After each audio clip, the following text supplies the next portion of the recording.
Hello and welcome. I'm sure you're glad to know that I'm not making a trunk haul now. I've finished it and all I have left is the trunk and the caul. So I'm going to tell you all about those.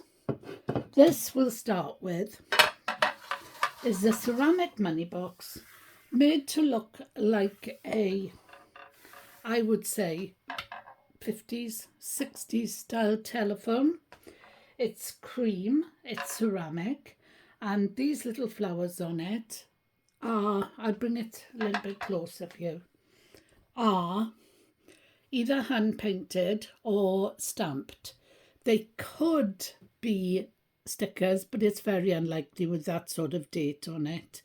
It's got them all over the front and it's got them round the back. It's also got a lot of glazed cracks in it, which is to be expected. When they finished painting it and putting the flowers on, it's not meant to be white, it's meant to be cream. Very fashionable in the 50s, a cream phone. When it's, sorry about that, when it's then glazed, as it gets older, the glaze just automatically cracks, which is a shame.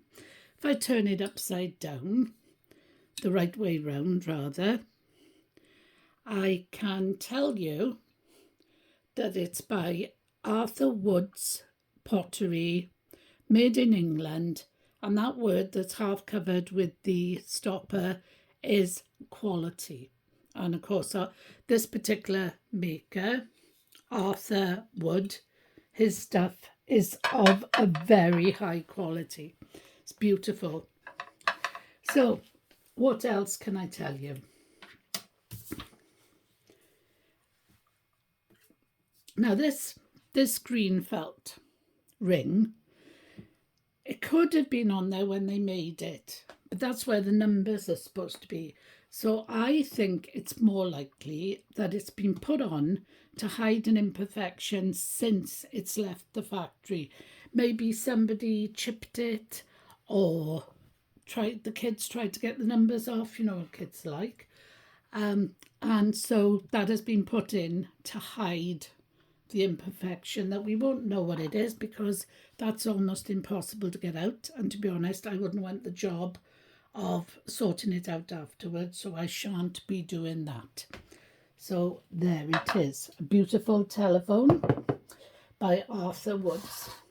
The next one, I'm going to do more of it up here than on the turntable, but I will put him on the turntable. He's a wrought iron, gold painted elephant. Look at the ears, look at the detail on the face. This is not a crack or anything. It's meant to be much tighter together. If I push it, I may be able to get it to go tighter together, but I'll explain why it isn't in a minute. There's the slot. There's the blanket. There's the other side of the blanket. The detail is perfect. And there's his little tail just there. He's got no stopper, and that really confused me because usually they have a little screw that you can open to get the money out, but he doesn't. So, well, I thought he didn't anyway. So I got in touch with a friend or two who know a bit about money boxes. And one suggested that it wasn't meant to have the money out. It was more like an ornament than a money box.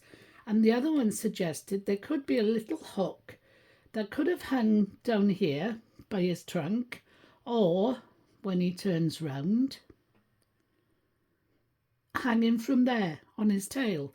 And then it would be painted gold and you'd pick it out and you'd hook the coins out. And I thought, oh, that sounds difficult. Or then you could ask the father of the household to get it out with a knife if you couldn't do it with a hook. But neither were the correct answer. Because when I was showing my husband which ones I was going to do today, and I showed him this one and we looked at it because we haven't seen it for about a week, I suddenly realised there's a screw there. Now, you can see it quite easily because I've left it so that the join is not tight. If I tightened it, you probably wouldn't be able to spot it, because neither I nor my friend spotted it.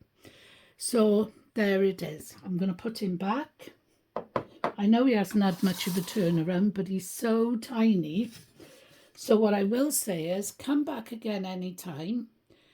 Don't forget to look out for the shorts. Thank you for watching, and thank you to my lovely American friend who gave the elephant to my daughter-in-law to give to me, and thank you to my lovely neighbour who got me the telephone. Take care now, and bye-bye. Sorry I've overrun.